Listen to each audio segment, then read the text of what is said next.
बरेली देहात के फरीदपुर थाना क्षेत्र में रविवार को हाजीपुर खटेली मार्ग की पुलिया के नीचे एक युवक का शव मिलने से हड़कंप मच गया। मृतक की पहचान भूरे खां गोटिया निवासी जुनैद के रूप में हुई। उसके शरीर पर गंभीर चोटों के निशान मिले हैं, जिससे हत्या की आशंका गहरा गई है। परिजनों ने आरोप लगाया कि जुनैद के दोस्त ने शनिवार देर रात फोन करके उसे बुलाया था।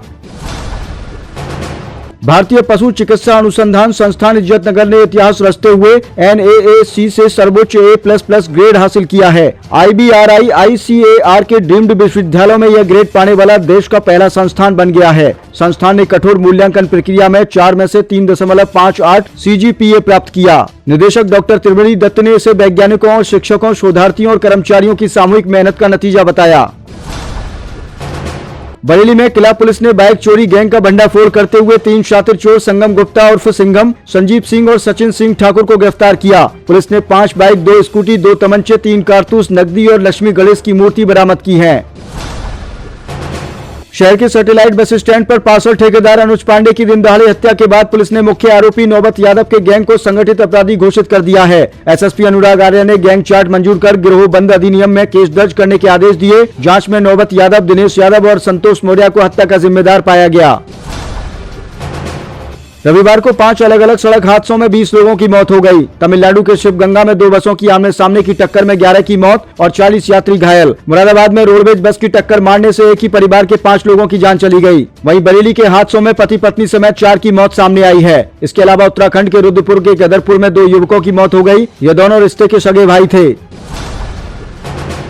गोरखपुर में मुख्यमंत्री योगी आदित्यनाथ ने रविवार को गोरखनाथ मंदिर में आयोजित जनता दरबार में करीब 200 लोगों की समस्याएं सुनी। अधिकारियों को सभी शिकायतों का समयबद्ध और पारदर्शी निस्तारण कराने के निर्देश दिए। भूमि कब्जे की शिकायतों पर सीएम ने कहा कि गरीबों की जमीन पर माफिया का कब्जा हरगिज बर्दाश्त नहीं और सख्त कार्रवाई की जाएगी। गंभीर बीमारियों के इलाज के लिए आर्थिक मदद मांगने वालों को सीएम ने पूरी सहायता का भरोसा दिया।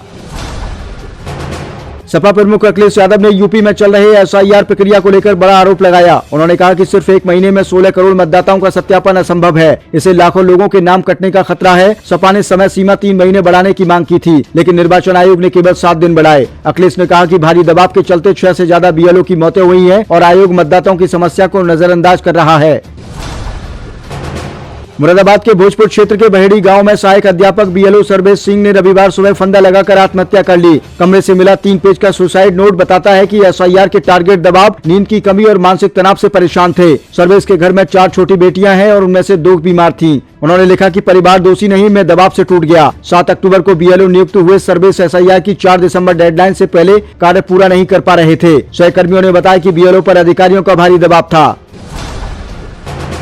देश के 12 राज्यों और केंद्र शासित प्रदेशों में चल रही मतदाता सूची के गहन परीक्षण SIR की समय सीमा 7 दिन बढ़ा दी गई है। अब यह अभियान 11 दिसंबर 2025 तक चलेगा। चुनाव आयोग के अनुसार मसौदा मतदाता सूची 16 दिसंबर 2025, आपत्तियां दर्ज करने की अवधि 16 दिसंबर 2025 से 15 जनवरी 2026। यह SIR अभियान अंडमान निकोबार, छत्तीसगढ़, गोवा, गुजरात, केरल, लक्षद्वीप, मध्य प्रदेश, पांडुचेरी, राजस्थान, तमिलनाडु, यूपी और पश्चिम बंगाल में चल रहा है, जिसका उद्देश्य मतदाता सूची को त्रुटि मुक्त और आगधन बनाना है। संसद के शीतकालीन सत्र से ठीक पहले हुई सर्वदलीय बैठक में समाजवादी पार्टी ने मतदाता सूची के विशेष गहन परीक्षण यानी SIR पर बड़ी आपत्ति जताई है। सपा सांसद रामगोपाल यादव ने कहा कि कई राज्यों में बड़े पैमाने पर वोट काटे जा रहे हैं और यदि इस मुद्दे पर संसद में चर्चा नहीं हुई तो सपा सदन नहीं चलने देगी। रामगोपाल यादव ने आरोप लगाया कि बिहार समेत कई जगह SIR में गड़बड़ियां हुई। इटावा जिले के सभी वोटरों को कैटेगरी C में डाल दिया गया है, जिसमें MPs और MLAs भी शामिल हैं।